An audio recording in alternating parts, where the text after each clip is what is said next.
I know if they would go so hard too, that would be my Yes, you're shifting. You do the same thing for your heels are coming up, you want to keep the heels down. There. So you feel this line easier. If you shift on the toes, your body moves sideways this way, and so it takes you offline from the jump. Stay on the heels, better, and it keeps you in position. You don't have to basically right back for position. Make sure I don't know what Frank I did. wasn't, I did this. I answered. I didn't answer back. You know why it didn't work for you? Because I was on the other side. I didn't shift. And I didn't shift her? Yeah. Because if he shifts back, so you were on the outside, right? So if we're here, and it doesn't matter. So you see, here's where the elbow is. We're rolling. Yeah. Doesn't matter. And if I didn't Because you're on the top, Yes. at least here. Once you end up going too wide, and Right. you stay to the outside, so not shifting, By not shifting, yes. by not shifting, that keeps you wide this way. So when I shift it here, There's no way he can. because it's got the elbow, and the structure of this is the wang time. So it keeps that elbow, it keeps the elbow right up. But it's, that's the Yuma. You're absorbing. Switch up. Switch up. You go. Okay, okay. Go ahead and work the jump. Okay, so you try. You guys, all we're doing on the Chi Sau, okay? So we're going to do that same move in Chi Sau. We're just working here. You can work it from all four positions, from like, right hand inside, left hand outside, this way, 2 in, okay, 2 in or 2 out, doesn't matter. So we're just practicing that neck pull. So you need to do the shift, okay? So the person going offensive, just go one at a time. Shift, control the other arm, and go in, okay? Now, in the dummy, most people just do the neck pull, but just don't forget that really this would have been a strike first, okay? If he moved out of the way, you bob and weave or whatever, this is the way of controlling him. It's still also a valid way of controlling him, okay? If I go in and I hit, then I go for a neck. So you can almost go, you get the strike, and then I want to keep going, and maybe, I don't want to come around and do something like this. I've got him right there, boom, hit, just bring him down this way, keep him controlled, keep him going back, okay? So, it's just one stop, okay? So control, there you go, boom. And so as long as it stays in control. So now try, there you go, and try the other arm too. Control this one, control this one. There, so keep that control, okay? And then you can try, okay? We try switching, so try 2 from the inside, so make sure this roll stays, make sure it stays clean. Okay, there, boom. And then 2 on the outside. So you can, in application, this can work anywhere. If I happen to be outside, if I happen to be inside, okay, shoot out, and just control the center line. And just make sure, when you do this, you don't, do something like this and let his hand get a freebie on you right back over here. So control it. If I go into strike, control. And now if he wants to hit, he's got to come across this way, so this is very easy here. So usually in the dummy, the way we started, we just go 1, 2. The way it was traditionally done was 1, 2, 3. So the idea could have been, if I went into strike and he blocked it, he came in to hit, you just switch it around over to the other side. The concept is just keep going it over and over and over. If you understand the concept on it, you don't need to have 1, 2, 3 before you just have to go in. Just 1, and go over. Okay? So work it 1 and 1. Boom. Go in. Then the other person goes 1, but switch. Kind of let the hand.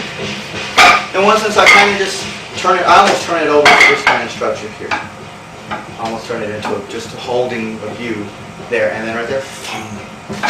There. And most of the energy on the pull, not at the fingers. So that's probably why it helps not to go all the way back, because the tendency then in the energy, if you go all the way behind the dummy, you think you have to pull from the fingers. And so you start using the fingertips this way instead of using the elbow. Keeping at least somewhere near the front half here kind of forces you to pull a little bit more with the elbow. Okay, so if that helps with the training or anything like that. Any questions, guys? Okay, so with the wooden dummy, okay, everybody kind of just got a brief intro. Section 1 is going to be one of those sides that mirrors, okay? Depending on who you hear, explain the dummy and stuff like that, there are anywhere between 7 and usually 9 sections. 2 sections repeat on the opposite side, sections 1 and 4. So at section 1 would start off here and it would go this side here, and then it would repeat to the other side. There went the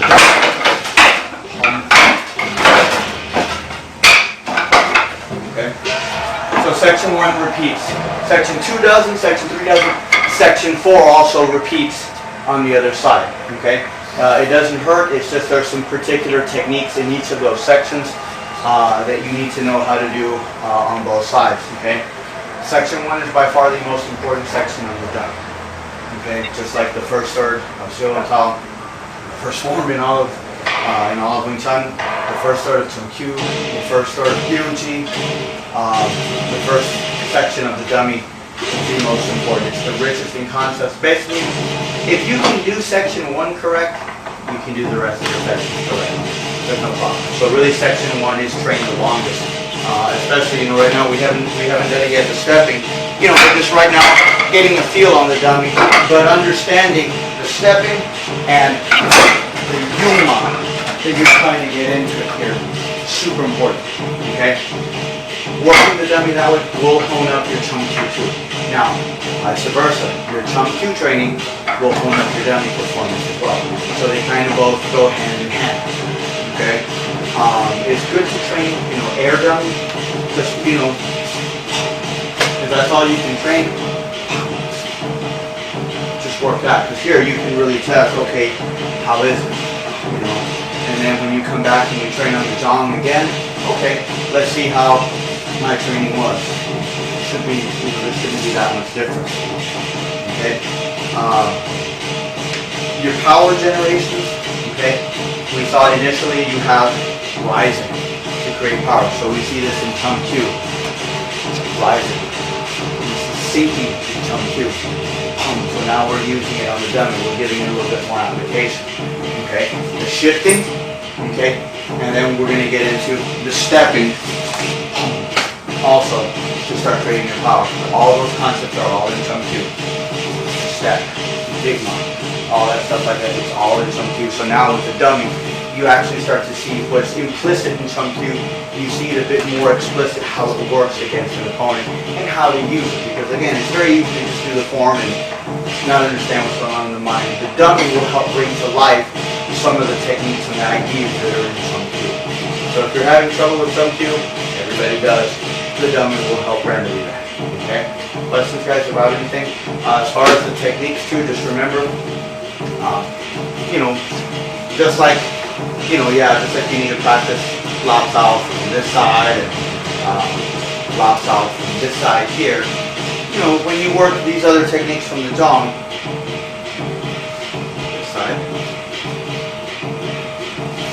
this side, inside, outside, so 2 outside. Again, just going back and forth between each side, you can see that same kind of, where this is from, the pop. It's almost the same kind of idea. Instead of using the hand to pop, just use the hand to lock or to control this when you're on the outside, and just control it here.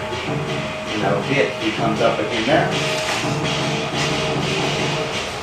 It's the main idea that you do in all Siu control the center. That's all you're doing with these hands, is controlling the center. Okay? Questions? Lots of stuff to think about now. Very rich. It's very rich. But you look back, all the techniques are already in Siu and Tao, and so you get a further appreciation for Siu and Tao, and even Chung Q. Once you understand what's going on in Siu and Tao, the dummy just helps bring that understanding. Very, very rich system. Very rich system. All right, guys. Well, it's about 8:40 something, and Ann's still not here, so. If there's nothing else, guys, you guys are free to go. You say a little bit tough time, but we'll pick it up again on Thursday. We'll work from home whenever you have time. Air dummy, because some schools are shifting and maybe your Sigma, or I'm sorry, your U mom.